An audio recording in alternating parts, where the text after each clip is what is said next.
Hello नमस्कार साथियों, कैसे हैं आप लोग। उम्मीद करता हूँ अच्छे होंगे। स्वागत है आपका अपना चैनल स्टडी ऑन क्लास में। साथियों, आज पढ़ने वाले हैं सोशल साइंस यानी सामाजिक विज्ञान का टॉप वेरी इंपॉर्टेंट क्वेश्चन 2025 में 100% परीक्षा में आने वाला प्रश्न है। साथियों, आज की वीडियो बहुत ही इम्पोर्टेंट होने वाला है, इसलिए आप लोग शुरू से अंत तक देखिए वीडियो को, ताकि आपके बोर्ड एग्जाम में एक भी प्रश्न नहीं छूटे। साथियों, ये सामाजिक विज्ञान का पार्ट 2 होने वाला है। अगर आप पार्ट 1 नहीं देखे हैं तो डिस्क्रिप्शन में लिंक दिया गया है, आप लोग क्लिक करके देख लीजिए। चलिए साथियों, प्रश्न 11, चिपको आंदोलन क्या है और यह कब हुआ। साथियों, चिपको आंदोलन क्या है, यह कब हुआ, यह वेरी इंपॉर्टेंट क्वेश्चन है साथियों, इसलिए आप लोग इसको नोट कर लीजिए, लिख लीजिए। साथियों, उत्तर देखिए। चिपको आंदोलन की शुरुआत 1970 के दशक के आरंभ उत्तराखंड के गढ़वाल जिले से शुरू हुआ था। शुरुआत 1970 के दशक में उत्तराखंड गढ़वाल जिले से शुरू हुआ था। यह एक पर्यावरण रक्षक आंदोलन था। यानी पर्यावरण रक्षक आंदोलन का मतलब ये हुआ कि पर्यावरण को रक्षा करना, यानी पर्यावरण को हानि नहीं पहुंचाना। जैसे पेड़ पौधा कट जाता था, उसको बचाना था। इस आंदोलन में पेड़ों को काटने से बचाने के लिए ग्रामीण लोगों ने पेड़ों से चिपक कर आंदोलन किया। साथियों, जितने भी ग्रामीण थे सब क्या किए, जब पेड़ अंधाधुंध कट रहे थे तो पेड़ से जाकर चिपक गए। और चिपक इसलिए गए क्योंकि अगर चिपक गए तो जब चिपक जाते हैं तो उसको पेड़ को काट नहीं सकते हैं, और पेड़ों को काटने से बचाया, जिसे हम चिपको आंदोलन कहते हैं। साथियों, पेड़ से जब आदमी चिपक जाता है तो उसको काट नहीं सकते, इसीलिए ग्रामीण लोगों ने पेड़ को काटने से बचाने के लिए सभी पेड़ से चिपक गए, जिसे चिपको आंदोलन कहते हैं। ठीक है साथियों, चिपको आंदोलन के पिता यानी चिपको आंदोलन का जनक किसे कहा जाता है, तो सुंदरलाल बहुगुणा को माना जाता है। साथियों, चिपको आंदोलन के पिता सुंदरलाल बहुगुणा को माना जाता है। क्लियर साथियों। लाइव क्लास करने के लिए सुबह 7 बजे दिन में और शाम में 7:30 बजे स्टडी ऑनलाइन क्लास में साथी होता है। अगर आप हमारे व्हाट्सएप ग्रुप में नहीं जुड़े हैं तो क्लिक करके जुड़ जाइए, और हमारा स्टडी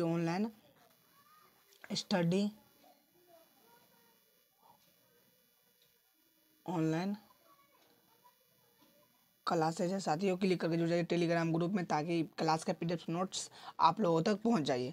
यानी आपको अगर पीडीएफ नोट लेना है इस क्लास का तो आप लोग टेलीग्राम ग्रुप में जुड़ जाइए, जहाँ पे आपको क्लास का ख़त्म होने के बाद आप लोगों को प्रोवाइड कराया जाएगा। चलिए साथियों, यहाँ तक समझ में आया कि चिपको आंदोलन की शुरुआत 1970 के दशक के आरंभ में उत्तराखंड गढ़वाल जिले से शुरू हुआ था। यह पर्यावरण रक्षक आंदोलन है। यह आंदोलन में पेड़ों को काटने से बचाने के लिए ग्रामीण लोगों ने चिपक कर आंदोलन किया, यानी पेड़ को बचाने के लिए पेड़ से चिपक गए, जिसे चिपको आंदोलन कहते हैं, जिसका जनक सुंदरलाल बहुगुणा को माना जाता है। चलिए साथियों, अगला प्रश्न 12, आपदा क्या है, यह कितने प्रकार के होते हैं। तो उत्तर देखिए साथियों, बहुत ही कम समय में आकस्मिक घटने वाली ऐसी दुर्घटना जिनका तत्काल प्रभाव पर्यावरण, प्राकृतिक संपदा, मानव जीवन एवं संपत्ति पर पड़े तथा इससे जान माल की अपार क्षति हो, उसे आपदा कहते हैं। ठीक है साथियों, आपदा क्या हुआ, एक तरह से दुर्घटना, यानी बहुत कम समय में आकस्मिक घटनाओं वाली ऐसी दुर्घटना जिनका तत्काल प्रभाव पर्यावरण, प्राकृतिक संपदा, मानव जीवन एवं संपत्ति पर पड़े, यानी इन सबों पर उनका परिणाम पड़ता है, तथा जिसे जान माल की अपार क्षति हो, उसे आपदा कहते हैं। आपदा कितने प्रकार के होते हैं, तो आपदा 2 प्रकार के होते हैं, प्राकृतिक आपदा और मानव निर्मित आपदा। साथियों, प्राकृतिक आपदा का मतलब क्या हुआ, जो भगवान द्वारा दिया गया है, जैसे भूकंप, ये सब क्या हुआ, प्राकृतिक आपदा। बाढ़ आना, प्राकृतिक आपदा। क्या मानव निर्मित आपदा क्या हुआ, जैसे आग लगना, तो ये प्राकृतिक आपदा नहीं होगा, ये मानव निर्मित आपदा होगा, क्योंकि मानव के भूल के कारण आग लगता है, इसलिए मानव निर्मित आपदा होगा। क्लियर साथियों, क्लियर। चलिए साथियों, अगला प्रश्न 13 है, गांधी इरविन पैक्ट तथा दिल्ली समझौता क्या था। तो उत्तर देखिए साथियों, सविनय अवज्ञा आंदोलन को समाप्त करने के लिए सरकार की ओर से लॉर्ड इरविन तथा गांधी के बीच 15 मार्च 1931 ईस्वी को एक समझौता वार्तालाप हुआ। इसे ही गांधी इरविन पैक्ट तथा दिल्ली समझौता कहते हैं। ठीक है साथियों, यानी सविनय अवज्ञा आंदोलन को समाप्त करने के लिए सरकार की ओर से लॉर्ड इरविन तथा दिल्ली 15 मार्च 1931 ईस्वी को एक समझौता वार्तालाप संपन्न हुआ। इसे ही गांधी इरविन पैक्ट तथा दिल्ली समझौता कहते हैं। इसी समझौता के तहत गांधी जी ने स्वतंत्रता आंदोलन को स्थगित कर दिया। साथियों, गांधी जी ने कौन आंदोलन को स्थगित कर दिया? तो स्वतंत्रता आंदोलन को स्थगित कर दिया तथा द्वितीय गोलमेज सम्मेलन में भाग लेने हेतु सहमति प्रदान किए। ठीक है साथियों, तो उत्तर आप लोग लिख देंगे। जब भी परीक्षा में प्रश्न आएगा साथियों, इंपॉर्टेंट प्रश्न है, इसको आप लोग को लिख करके याद कर लीजिए। याद नहीं हो तो आप लोग नोटबुक में लिख लीजिए ताकि याद हो सके साथियों, और टाइम टाइम पर रिवीजन कर लीजिए साथियों। अब आप लोग 2-4-7 का रूल अप्लाई कीजिए, यानी आज जो पढ़े 2 दिन के बाद उसको पढ़िए, फिर 4 दिन के बाद पढ़िए, फिर 7 दिन के बाद पढ़िए, ऐसे पढ़िएगा साथियों। आपको हर हाल में ये प्रश्न याद हो जाएगा साथियों। तो उत्तर कैसे लिखेंगे? सविनय अवज्ञा आंदोलन को समाप्त करने के लिए सरकार की ओर से लॉर्ड इरविन तथा दिल्ली के बीच 15 मार्च 1931 ईस्वी को एक समझौता वार्तालाप संपन्न हुआ। इसे ही गांधी इरविन पैक्ट तथा दिल्ली समझौता कहते हैं। इसी समझौता के तहत गांधी जी ने स्वतंत्रता आंदोलन को स्थगित कर दिया। साथियों, प्रश्न में आ सकता है ऑब्जेक्टिव में, गांधी जी ने कौन सा आंदोलन को स्थगित कर दिया? तो स्वतंत्रता आंदोलन को स्थगित कर दिया तथा गोलमेज सम्मेलन में भाग लेने हेतु सहमति प्रदान किए। ठीक है साथियों, यहाँ तक क्लियर? चलिए साथियों, नेक्स्ट प्रश्न को देखते हैं। प्रश्न 14, कैंसर रोग में वन का क्या योगदान है? कैंसर रोग के उपचार में वन का क्या योगदान है साथियों? बहुत ही महत्वपूर्ण है साथियों। ये भी प्रश्न है, इसको आप लोग लिख करके याद कर लीजिए साथियों। ये प्रश्न पूछा ही जाएगा, संभावना बनता है साथियों 60% का ये प्रश्न आने का साथियों।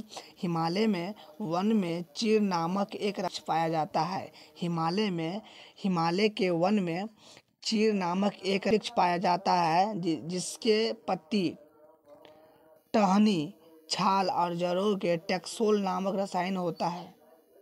ठीक है साथियों, इस टैक्सोल रसायन से निर्मित दवा कैंसर रोग के उपचार के लिए प्रयोग होता है। कैंसर रोग के उपचार में वन का महत्वपूर्ण योगदान है। ठीक है साथियों, कैसे लिखेंगे? हिमालय के वन में चीड़ नामक एक रवादार पाया जाता है, सदाबहार वृक्ष पाया जाता है जिसके पत्ती, टहनी, छाल और जड़ों में टैक्सोल नामक रसायन होता है। इस टैक्सोल रासायनिक से निर्मित दवा कैंसर रोग के उपचार के लिए प्रयोग होता है। रोग के उपचार में वन का महत्वपूर्ण योगदान है। ठीक है साथियों, यहाँ तक क्लियर? ये प्रश्न इंपॉर्टेंट है साथियों, 60% आने की संभावना है, इसलिए आप लोग इसको लिख करके याद कर लीजिए। और हमारे व्हाट्सएप ग्रुप में नहीं जुड़े हैं तो जुड़ जाइए, और हमारे टेलीग्राम में आप लोग जुड़ जाइए ताकि वहाँ पे PDF नोट्स आप लोगों को प्रोवाइड हो सके साथियों। टेलीग्राम पर सर्च कीजिएगा स्टडी ऑनलाइन क्लासेस साथियों, क्लिक करके आप लोग जुड़ जाइए साथियों। चलिए नेक्स्ट प्रश्न को देखते हैं। प्रश्न 15 साथियों, प्रश्न 15 कि खनिज आधारित उद्योग और कृषि आधारित उद्योग में अंतर लिखिए। तो खनिज आधारित उद्योग और कृषि आधारित उद्योग को आप लोग 2 भाग में बांट लीजिए। एक में लिखिए, इस उद्योग में कच्चा माल खनिज से मिलता है। खनिज आधारित उद्योग में कच्चा माल खनिज से मिलता है। कृषि उद्योग में साथियों, इस उद्योग में कच्चा माल कृषि से मिलता है। ठीक है साथियों, आप 2 पॉइंट में देखिए, ये उद्योग ग्रामीण तथा शहरी दोनों क्षेत्रों में रोजगार का अवसर प्रदान करता है। यानी खनिज आधारित उद्योग जो है साथियों, ये शहरी और क्षेत्रों में दोनों ही जगह रोजगार देने का काम करता है। ठीक है साथियों, 2 पॉइंट में देखिए, कृषि आधारित उद्योग में ये उद्योग ग्रामीण क्षेत्रों में रोजगार का अवसर प्रदान करता है। ठीक है साथियों, करता है। उसके बाद देखिए 3 में, ये उपभोक्ता तथा मूल्य तथा आधारित दोनों प्रकार की वस्तुओं का उत्पादन करता है। ठीक है साथियों, कृषि आधारित उद्योग में क्या लिखेंगे? ये अधिकतर उपभोग की वस्तुओं का ही उत्पादन करता है। ये अधिकतर उपभोग की वस्तुओं का ही उत्पादन करता है। ठीक है साथियों, 4 में देखिए, खनिज आधारित उद्योग जैसे लोहा, इस्पात, इंजीनियरिंग उद्योग आदि। ठीक है साथियों, लोहा में होता है, इस्पात में होता है या लौह इस्पात होता है साथियों, इंजीनियरिंग में होता है, इंजीनियरिंग उद्योग में होता है। ठीक है साथियों, 4 पॉइंट देखिए। कृषि उद्योग में कृषि आधारित उद्योग जैसे चीनी उद्योग, पटसन उद्योग, वस्त्र उद्योग मतलब क्या हुआ सर, कपड़ा उद्योग, वनस्पति तेल उद्योग आदि सब में प्रयोग होता है साथियों। ये प्रश्न इम्पोर्टेंट है, आप लोग लिख लीजिए, ये आने की संभावना है इसको साथियों। खनिज आधारित उद्योग और कृषि आधारित उद्योग में अंतर लिखे तो आप लोग लिख दीजिएगा पॉइंट बना बना करके। अगर आप ऐसे लिखते हैं तो आपका बोर्ड एग्जाम में एक भी नंबर नहीं कटेगा, ये मेरा वादा है साथियों। मैं दावे के साथ बोल सकता हूँ कि आप अगर इस पॉइंट को लिखते हैं और इसी प्रकार से लिखते हैं तो आपका एक भी नंबर बोर्ड एग्जाम में नहीं कटेगा साथियों। चलिए साथियों, अगला प्रश्न को देखते हैं। प्रश्न 16 से मुंबई को सूती वस्त्र की राजधानी क्यों कहा जाता है? मुंबई को सूती वस्त्र की राजधानी क्यों कहा जाता है? तो उत्तर देखिए, मुंबई को सूती वस्त्र की राजधानी इसलिए कहा जाता है कि यह सिर्फ मुंबई में भारत का लगभग 1/4 सूत्र वस्त्र तैयार किया जाता है। साथियों, ये प्रश्न इम्पोर्टेंट है, आप लोग लिख लीजिए इसको नोटबुक में और याद कर लीजिए। याद नहीं हो तो नोटबुक में लिख करके याद कर लीजिए ताकि एग्जाम में आए तो छूटे नहीं साथियों। प्रश्न है कि मुंबई को सूती वस्त्र की राजधानी क्यों कहा जाता है, तो आप लोग डायरेक्ट इसको लिखिएगा ऐसे कि मुंबई को सूती वस्त्र की राजधानी इसलिए कहा जाता है कि क्योंकि वहाँ सिर्फ मुंबई में भारत का लगभग यानी पूरा भारत का लगभग 1/4 सूती वस्त्र तैयार किया जाता है। यानी सबसे ज़्यादा मुंबई में सूती वस्त्र का उत्पादन होता है साथियों। क्लियर साथियों, यहाँ तक आप लोग लिख दीजिएगा, यस या नो बोलिए साथियों। चलिए साथियों, अगला प्रश्न को देखते हैं। प्रश्न नंबर 17 है, कृषि पर आधारित उद्योगों को क्या अभिप्राय है? कुछ उदाहरण दीजिए साथियों। ये आने की संभावना 90% बनता है साथियों, इसलिए आप लोग लिख करके याद कर लीजिए साथियों। कृषि पर आधारित उद्योगों से क्या अभिप्राय है, कुछ उदाहरण दीजिए साथियों। तो आप लोग सीधे से सिंपल भाषा में लिखिएगा कि जिन उद्योगों के लिए कच्चा माल कृषि से प्राप्त होता है। कच्चा माल का मतलब क्या हुआ साथियों, जो अधिक दिनों तक नहीं रह सकता, उसे ही कच्चा माल कहता है। जिन उद्योगों के लिए कच्चा माल कृषि से प्राप्त होता है उसे कृषि पर आधारित उद्योग कहते हैं। ठीक है साथियों, जैसे सूती वस्त्र उद्योग, चीनी उद्योग आदि साथियों। क्लियर है साथियों, यहाँ तक समझने में कोई दिक्कत नहीं साथियों। जिन उद्योगों के लिए कच्चा माल कृषि से प्राप्त होता है उसे कृषि पर आधारित उद्योग कहते हैं, जैसे सूती वस्त्र, चीनी उद्योग इत्यादि। क्लियर साथियों। चलिए साथियों, अगला प्रश्न को देखते हैं। प्रश्न नंबर 18 क्या कहता है? प्रश्न 18, रबी फसल क्या है? 4 उदाहरण दीजिए साथियों। ये ऑब्जेक्टिव में अधिक आता है साथियों कि निम्नलिखित में कौन फसल है। ऑप्शन दे देगा A, option B, option C, option D. तो जो रबी फसल होगा उसमें टिक लगाना है या जो खरीफ फसल होगा उसमें टिक लगाने के लिए जो प्रश्न कहेगा उसके अनुसार से उत्तर में टिक लगाना है। ठीक है साथियों, यहाँ पे कहा है सब 2 नंबर की क्वेश्चन है कि रबी फसल क्या है, उदाहरण दीजिए साथियों। ये इंपॉर्टेंट है, आप लोग लिख करके याद कर लीजिए। चलिए उसका उत्तर देखते हैं। रबी फसल को शीत ऋतु में यानी अक्टूबर से दिसंबर के बीच में बोया जाता है साथियों।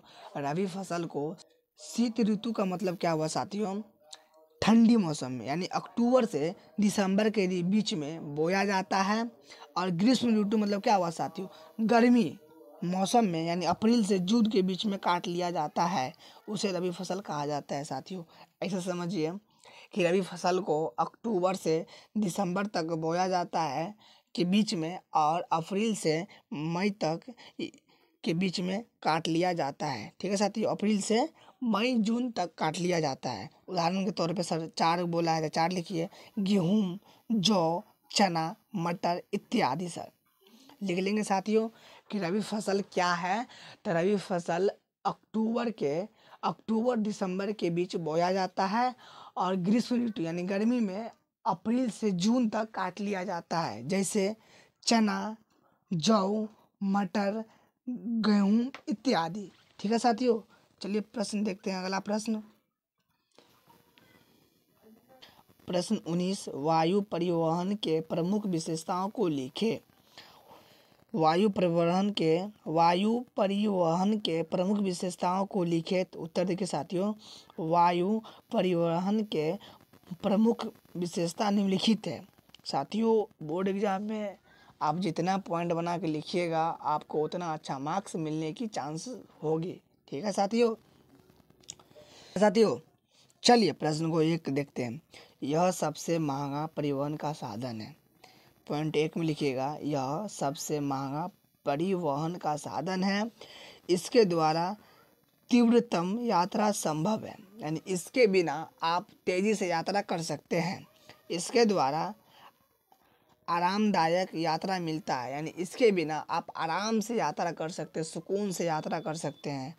पॉइंट 4, इस परिवहन में ट्रैफिक जाम समस्या होती है, यानी साथियों इस परिवहन में हमेशा ट्रैफिक जाम की समस्या होती रहती है। ठीक है साथियों, आप लिख देंगे पॉइंट 1 में यह सबसे महंगा परिवहन का साधन है।